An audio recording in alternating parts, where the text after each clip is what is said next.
Hello दोस्तों, welcome in my channel. Myself Atish Kumar Pandey. मैं आज आप लोगों को बताने वाला हूँ एडवर्ब। एडवर्ब जो टॉपिक है ये बहुत इंपॉर्टेंट टॉपिक है जो कि आपको हर टाइप की चीज़ों में मिलता रहता है और आप लोग बिल्कुल अच्छे से इसको समझ पाएंगे। जो एडवर्ब के सारे रूल्स और उसके लिए मैंने आपके लिए एक नोट्स प्यारा सा बनाया है, तो आइए देखते हैं नोट्स में क्या है। तो सबसे पहले मैं आपको दिखाने वाला हूँ अपना प्यारा प्यारा नोट्स एडवर्ब। दोस्तों यहाँ पर एडवर्ब आप देख रहे हैं, तो एडवर्ब का मीनिंग आप यहाँ पर देख रहे होंगे। मीनिंग यहाँ पे है कि adverb use to modify the verb. जो वर्ब को मॉडिफाई करता है वो हमारा क्या होता है, एडवर्ब होता है।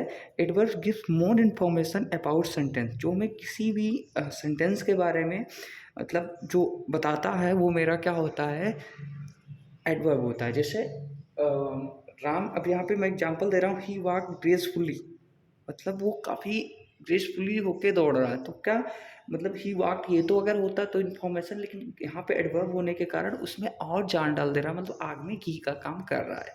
तो ये हमारा हो गया एडवर्ब कैसे होता है। तो अब दोस्तों मैं आप लोगों को बता दूं कि एडवर्ब के टाइप क्या है। तो एडवर्ब के टाइप में सबसे पहले मैं बात करता हूँ adverb of time. Adverb of time में देखेंगे आंसर द क्वेश्चन व्हेन। जब आप किसी भी, मैंने शॉर्ट फॉर्म में लिखा है, आप इसका स्क्रीनशॉट ले सकते हैं। जब किसी भी आप क्वेश्चन को आंसर द क्वेश्चन, जैसे व्हेन, जब आप व्हेन लगाते हैं और आपको आंसर मिल जाता है। जैसे आई मेट हिम यस्टरडे, तो when I met him, when when does I met him, तो यहाँ पे क्या when do I met him, तो क्या लिखिएगा, एस्टरडे। आंसर मुझे आ रहा है एस्टरडे। तो किसी भी क्वेश्चन में अगर आपको व्हेन लगाने पे एक अच्छा सा मतलब कब शब्द लगाने पे आपको आंसर मिल जा रहा है, तो मेरा क्या होता है, वो मेरा होता है एडवर्ब ऑफ टाइम। ठीक है। अब हम चलते हैं जैसे adverb of place. Adverb of place में क्या होता है, आंसर द क्वेश्चन व्हेयर, जहाँ पे आपका व्हेयर का आंसर मिल जाए। अब इसमें देखते हैं सर्टेनली, डिफाइनेटली, क्लियरली, ये सारी चीज़ें। ठीक है। अब देखो, सी सैट डाउन, अब मैंने एग्जांपल दिया है सी सैट डाउन, तो अब डाउन मतलब कहाँ पे बैठ गया, व्हेयर। तो सी सैट डाउन, नीचे, वो नीचे बैठ गया। तो वेयर डज सी सेट, तो लिखोगे सी set down.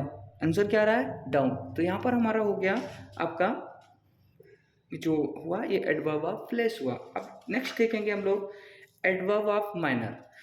Adverb of minor में देखते हैं दोस्तों, तो क्या होता है, answer how and what manner, मतलब क्वेश्चन किस तरीके से उसने किया। तो जो एडवर्ब ऑफ माइनर्स हैं उसमें आपका क्विकली, ब्यूटीफुल, केयरफुली और sweetfully, clearly, bravely, beautiful, well, fast, ये सारी चीज़ें आपको वहाँ पे मिलेंगी। अगर ये सारी चीज़ें हमारे दिख रही हैं तो वहाँ पे क्या है, एडवर्ब ऑफ माइनर है। अब हम आगे देखते हैं, इसका एक एग्जाम्पल प्यारा सा देख लेते हैं। तो द सोल्जर फॉट ब्रेवली, मतलब सोल्जर ने कैसे लड़ाई की, हाउ या वेयर, तो यहाँ पे लिखा है ब्रेवली। तो ब्रेवली का मतलब क्या हुआ, एडवर्ब ऑफ माइनर, मतलब कैसे बहुत बहादुरी तरीके से। अब पांचवा हम बात करते हैं दोस्तों एडवर्ब ऑफ कंडीशन। ये क्या होता है adverb of condition, need before the main idea comes into effect. हमें यहाँ पे देखना क्या है कि एडवर्ब ऑफ कंडीशन में देखना है कि need before the main idea come into effect. जैसे जो मेन आइडिया हमारी कंडीशन की बात करती है, इसकी मतलब कोई भी मेन आइडिया इफेक्ट में मतलब एक इफेक्टिव हो। जैसे कि कैसे condition needed before the main idea comes into effect, मतलब मेन आइडिया जो होती है हमारी, ठीक है, कोई इफेक्टिव उसकी ना हो। जैसे it was rain the parcel will be ruined. अब र्यून्ड जो आपका यहाँ पे है, ये क्या रिप्रेजेंट कर रहा है, आपका एडवर्ब ऑफ कंडीशन। अब यहाँ पे सिक्स बात करेंगे adverb of certainty, to show how sure we are in something. अब बताता है कि हम कितना श्योर है किसी चीज को लेके, वो क्या होता है, एडवर्ब ऑफ सर्टेनिटी होता है। तो how sure we are something, to see will probably come. तो यहाँ पे जो प्रॉब्ली कम वर्ड है, प्रॉब्ली है, ये हमारा क्या बता रहा है, एडवर्ब ऑफ सर्टेनिटी बता रहा है। तो दोस्तों हम आगे बढ़ते हैं। नेक्स्ट है हमारा रूल्स ऑफ एडवर्ब। दोस्तों ये सारे वो रूल्स हैं जो आपको कहीं ना कहीं आपको गलत कर देते हैं, आप लोग सेंटेंस में गलत कर देते हैं। तो ये सारे रूल्स पढ़ने के बाद कोई गलती होने वाली नहीं है, तो बने रहिए हमारे साथ। तो सबसे पहले करते हैं रूल्स वन। रूल्स वन में हम देखते हैं placed before after the word. ठीक है, placed before after the word I somewhat understand what are you saying. Question है, जैसे हम लोग कोई चीज़ की ये बात कर रहे हैं कि प्लेस कहाँ पे आना चाहिए, तो हमेशा यह ध्यान रखना है कि हमेशा जो बिफोर आफ्टर द वर्ड, तो पहले तो बाद में। तो आई ही क्लियरली स्पीक, तो यहाँ पर क्या होगा, ही स्पीक क्लियरली होगा, क्योंकि आप हमेशा क्या होता है वर्ब के बाद में आता है। जैसे सी रन्स फास्ट, सी रन्स फास्ट, तो सी रन फास्ट का मतलब वो तेज दौड़ती है, और सी इज अ फास्ट रनर। यहाँ पे ध्यान में रखना, जो कि मैं आपको लास्ट में इसकी चीज़ें बताने वाला हूँ, फास्ट के पॉइंट्स क्या हैं, फास्टली के पॉइंट्स क्या है, वो सारी चीज़ें बताने वाला हूँ। तो यहाँ पे रूल 1 में हमने देखा कि हमेशा वर्ब के पहले आता है, मतलब बाद में आता है, पहले नहीं आता है। रूल्स 2 है जो when there is an object, मतलब क्या है रूल 2 में, when there is an object the very should placed after the verb plus object. जैसे कोई भी सब्जेक्ट है, जैसे हमने कहा कि when there is an object the verb should be placed after the verb plus object. तो यहाँ पे एग्जाम्पल के माध्यम से समझते हैं। तो I put carefully the vest on the table, ठीक है। अब यहाँ पे देखिएगा, तो I put the vase carefully, हमने अभी पहले आपको बताया था कि वेस्ट जो होगा, जो वर्ब के पहले यूज नहीं होके क्या होगा, बाद में यूज होगा। तो आप यहाँ देख रहे हैं कि यहाँ पे केयरफुली जो है इससे पहले होके यहाँ पे यूज हो रहा है। तो हम आगे बात करते हैं रूल नंबर 3। रूल नंबर 3 है आपका, क्या है, however adverb are never position between the verb and object. However, ठीक है, ये दो वर्ड हैं जो कि कभी भी, दोनों के मतलब जो एडवर्ब हैं दोनों कभी भी वर्ब और उसके बीच में यूज नहीं होते हैं। जैसे आई क्विकली द बुक, मतलब ऑब्जेक्ट के और वर्ब के बीच में कभी भी यूज नहीं होते हैं। क्या, however adverb are never position between verb और ऑब्जेक्ट। यहाँ पे देख रहे हैं आप लोग, इनकरेक्ट है जो हमारा I read quickly the book. अब यहाँ पे ये वर्ब है और ये हमारा क्या है, ये हमारा है एडवर्ब, ठीक है, सॉरी ये हमारा है ऑब्जेक्ट। तो हमने क्या पढ़ा है, ऑब्जेक्ट और वर्ब के बीच में कोई एडवर्ब नहीं आना चाहिए।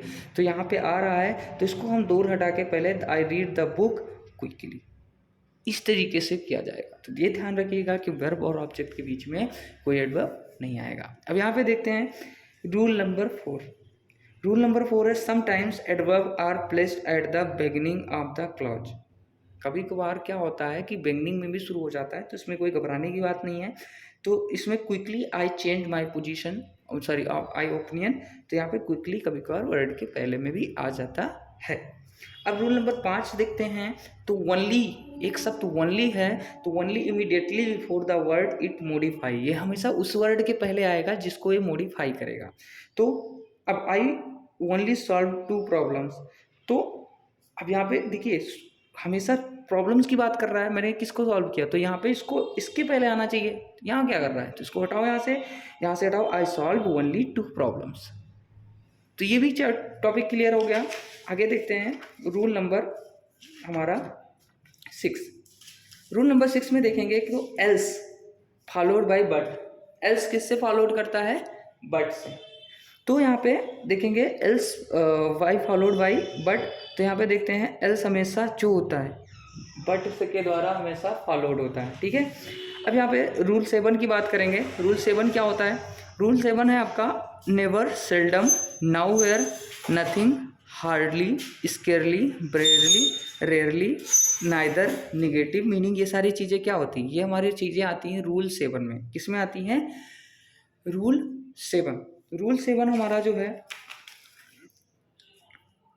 यहाँ देखें ये सारी चीज़ें आपको ध्यान में रखना है। तो negative meaning to be use, यहाँ पे double negative in a sentence, मतलब ये सारी चीज़ें निगेटिव मीनिंग को रिप्रेजेंट करती हैं, और एक सेंटेंस में डबल निगेटिव नहीं होगा, ये चीज़ मैं जानता हूँ और आप भी जानते होंगे।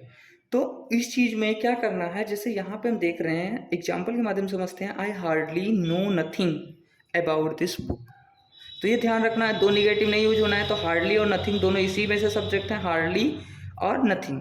तो दोनों एक साथ यूज नहीं करने हैं, हमने पढ़ लिया है, तो हम लोग क्या करेंगे, इसको हटा देंगे और यहाँ पे कोई एनीथिंग मैंने ऐड कर दिया, मतलब दो नथिंग नहीं आ सकते। अब कॉमन एरर क्या होता है, be behave very bad on the friend trip. अब यहाँ पे देखिए कॉमन एरर में ही बिहेव वेरी बैडली, अब यहाँ पे वेरी बैड नहीं होगा, वेरी बैडली होगा, तो इसको भी एक पॉइंट आप समझ लीजिए, यहाँ पे देख लीजिए। नेक्स्ट चलते हैं, सेवन, मतलब सेवन नहीं तो हम लोग कुछ चीज़ों पे सीखेंगे, जैसे मैं आपको बताने वाला हूँ गुड और बेल। गुड और वेल, गुड जो होता है मॉडिफाई क्या करता है, नाउन प्रोनाउन को करता है, जबकि वेल क्या करता है, वर्ब को वेरीफाई मॉडिफाई करता है। तो अब यहाँ पे देखेंगे हार्ड और हार्डली में both have different meaning. Hard क्या होता है, हार्ड ग्रेट डील, हार्ड जो होता है बहुत ग्रेट डील, जैसे दिस इज वर्किंग हार्ड मतलब बहुत बड़ा हार्ड काम, और हार्डली का मतलब वेरी लिटिल, मतलब बहुत छोटा सा hardly, I have solve this hardly. तो इस चीज़ों में ध्यान रखना है, हार्ड जो होगा आई सी वर्क हार्ड आपने में पढ़ा, तो मतलब बहुत बड़े काम को रिप्रेजेंट कर रहा है, जबकि हार्डली वो एक छोटे काम को करता है। नेक्स्ट है टू एंड बीरी में देख लेते हैं, यहाँ भी छोटी कॉमन सी एरर होती है हमारी। टू निगेटिव सेंस हमेशा देता है और क्या बताता है, मोर देन इनफ और मोर देन ही वांटेड। क्या बताता है, या तो मोर देन इनफ, जितना वो चाहता है उससे कहीं ज़्यादा, ठीक है, या तो फिर गिविंग इम्फेसिस ऑफ समथिंग।